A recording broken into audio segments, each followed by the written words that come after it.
All right, I'm back again. So here we are going to go over day 2 of CY1 Summer Session. So I'm going to click on June 20th, day 2. It's going to take me to my lesson plan and my slide deck. I already have them open for you. Again, our objectives is to introduce Canvas, the dashboard feature, which has the course card. And then once you click on the course card, you'll get the landing page. Learn about notifications, assignment submissions, announcements, etc. We want to introduce Power School, the gradebook feature, and schedule features. We want to clarify the difference between Canvas versus Power School. And then we have students interact with Canvas modules and learn about Lockdown Browser and download that. So again, it's mostly Canvas, Power School, and really Lockdown Browser is going to be a big one for this. You'll notice we have a slew of terms. Don't let that intimidate you. The lesson plan is actually fairly independent. So you have your kind of bell ringer, the first start of the class, the first 15 minutes. We'll do Skittle dyads and go over the quote that's been selected, go over some digital protocols, the difference between Power School and Canvas, and then they're going to spend the majority of class working on this module, scavenger hunt. So without further ado, let's get into it. So students are coming in, hopefully you're greeting them by name because you want to prove that the name picnic was of use. And so greet them by name, say hello, have them either have their seats already selected for them, have name tags, do whatever you think is best.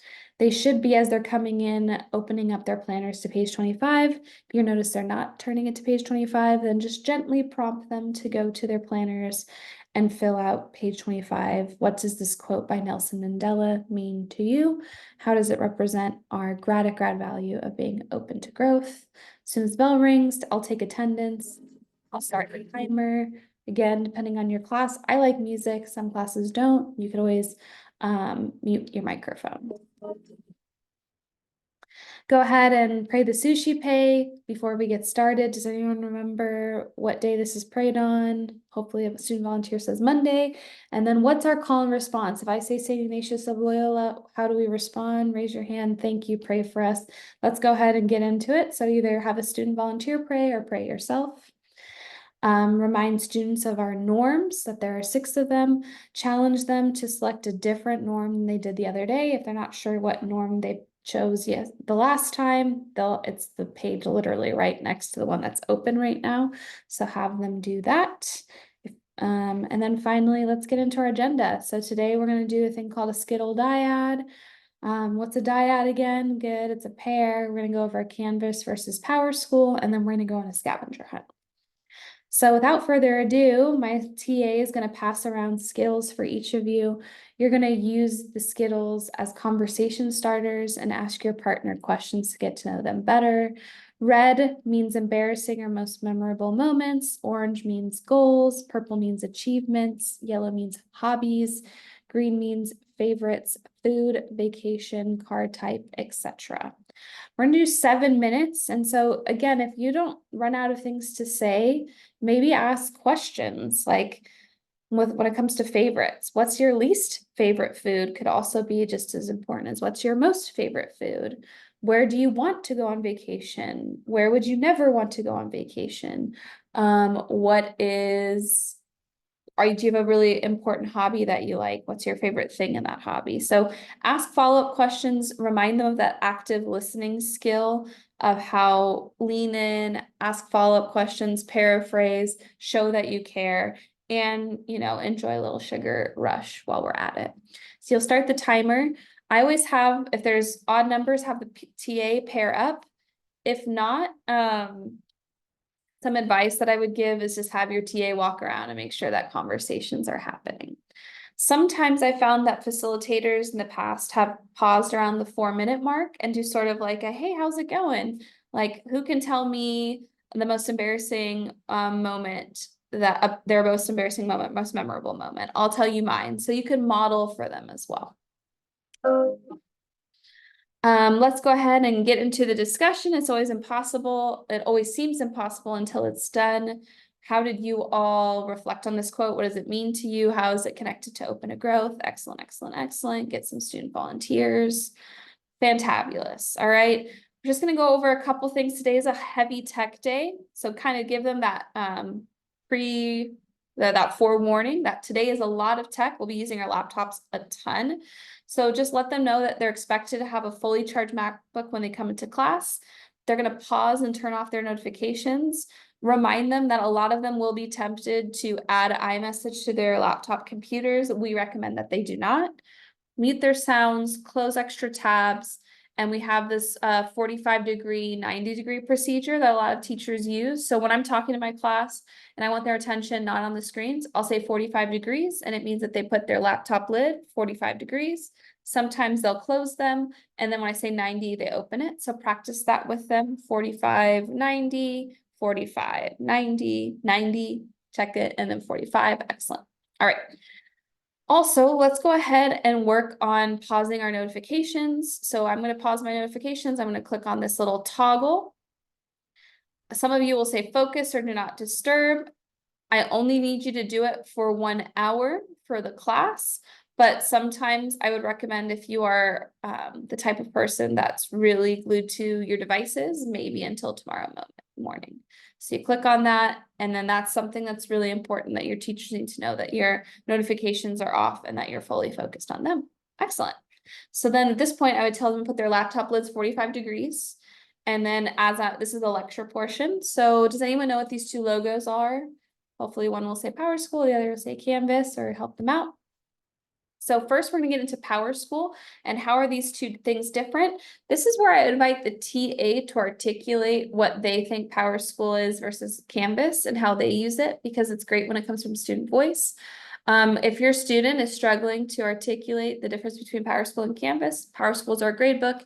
Canvas is our learning management system. It's essentially a website for all the things for their classes. So we're going to go ahead and check our summer session grades. At this point, they should at least minimally have a class participation grade, and hopefully you have synced that teacher to your Power School, and if not, manually put in that participation grade. So we want to click on course. We're going to go to grades and attendance, and usually when they click on the ¿cómo se llama? When they click on the words themselves or the grade themselves, they'll be able to see kind of what they've gotten out of things. So have them do that. Once you figured out how you're doing in Cub Year 1, go ahead and put your laptop lid back to 45 degrees. Then we're going to go ahead and talk about Canvas. Canvas, again, is our learning management system. It's our LMS. While we're here, we're going to talk about dashboard, course card, landing page, announcements, calendar, modules, and something new to the curriculum is favoriting and unfavoriting courses. So ask them to put their laptop lids again, 45 degrees. I'm going to go into Canvas. I'm going to click on my course card. I'll be Sendejas today. Always want to put it in student view because I want it to look how that looks for them. And if I'm Tom and I'm teaching this, the first thing I would say is, I'm actually going to go back, leave student view for a second, and say, when we enter Canvas, the first thing that you will see is your dashboard. Your dashboard will contain all of your active courses. And that's and you'll notice on the side, it will have your assignments. So you'll notice for me, that day 1 class participation, technically, if it was that day, it'll say Genius Scan and day 2 class participation. So it's prompting me to know what's coming up. When I go back to these right here are called course cards. So I'm going to click on the course card. And then when I get there, then I'm going to click on student view. This is my landing page or home page. Most landing pages and home pages will contain the following: an agenda, the materials that you'll need. You'll notice they're color coded. So you know that blue means planner, purple means MacBook laptop, excuse me, and green means writing utensil. You need that for every single class. Today you needed your cell phone. We'll go over the agenda, and then the homework is linked. So if I click on it, it'll take me to that homework assignment. It also has some pro tips. Some landing pages will have interactive buttons. So like this one, if I click on it, is going to take to a module. And modules are essentially units. So I'm going to leave the student view so the students can see what a module looks like if they don't have a lot to look at. But modules, definitely, they contain information that's pertinent. So all of week 1, so the slide deck from yesterday would be published. And today you'll notice that today's slide deck has not been published, but it will be. And then our participation grade. So this is everything that has to do with week 1. We're gonna do a module scavenger hunt today. So there's another module for you. That's gonna be your week 2. I'm back into a student view. You'll notice that we also have the syllabus. You might be wondering, well, where do I find my assignments? Well, you can find your assignments in modules. They should be listed, or you can go to calendar. When we go to calendar, a really important thing that all students need to know is that it doesn't look like you have any assignments if you don't have this box highlighted. So show them multiple times. No homework, bunch of homework. No homework, bunch of homework. So it's really important that you click it on. Also, a lot of students really like agenda view. I'm a big calendar person. I like to see it like this, but when you have all your classes populated, it can feel overwhelming. So most Cubs use agenda view.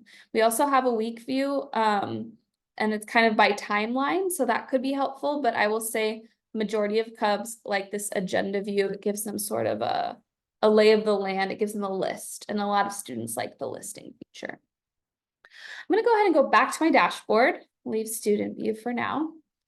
And this is something that we haven't gone over quite yet, and it's called favoriting and unfavoriting a course.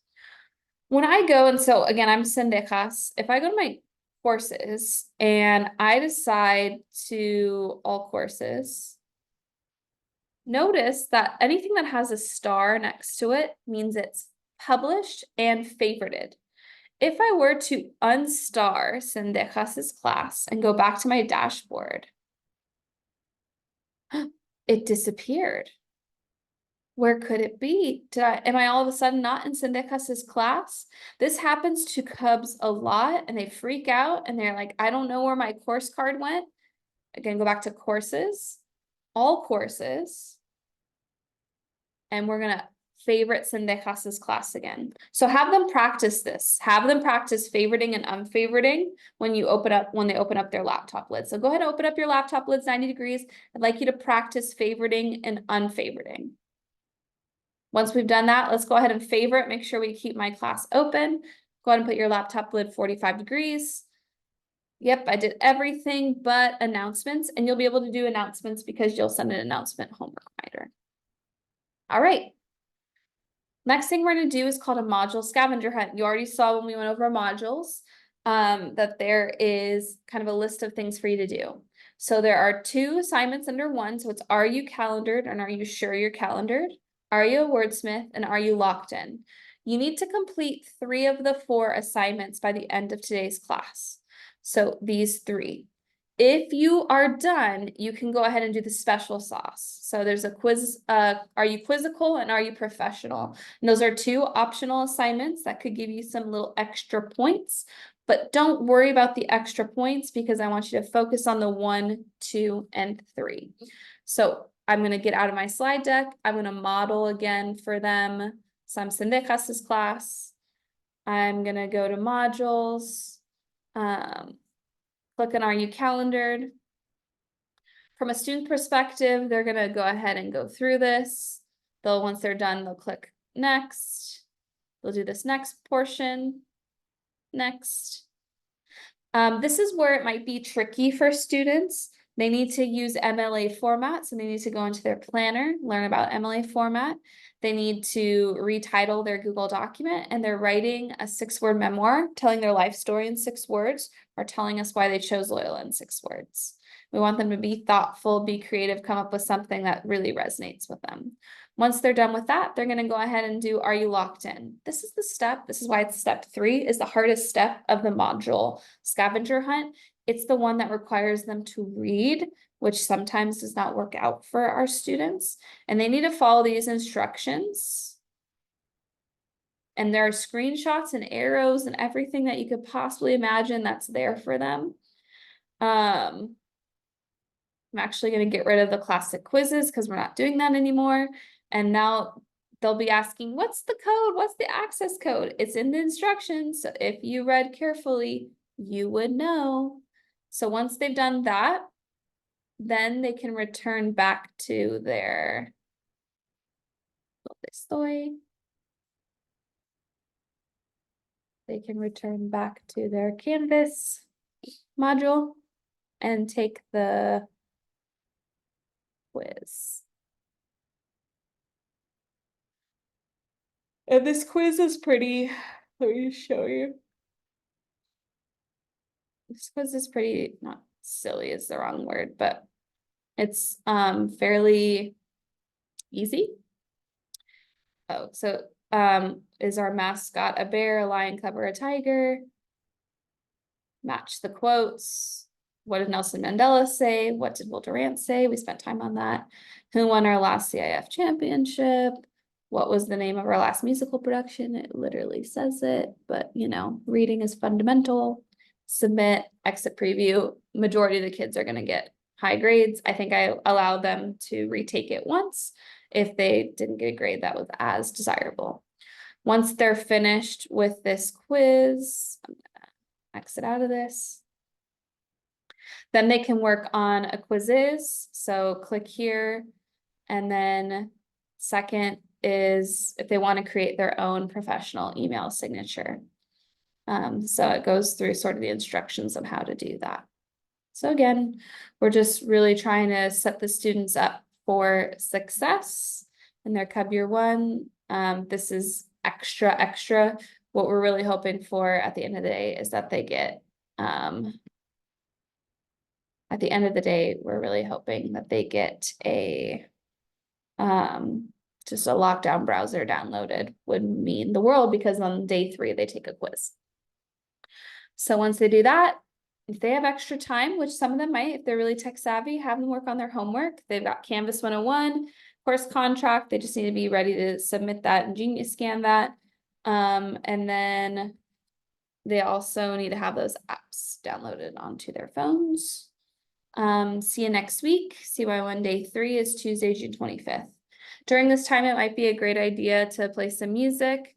Also, I didn't mention this, but as they are doing the dyad, this would be a great time for you to grade the 3 apps that they have. So Power School, Canvas, and Genius Scan, because they need those for this module scavenger hunt. So that is day 2. Yeah.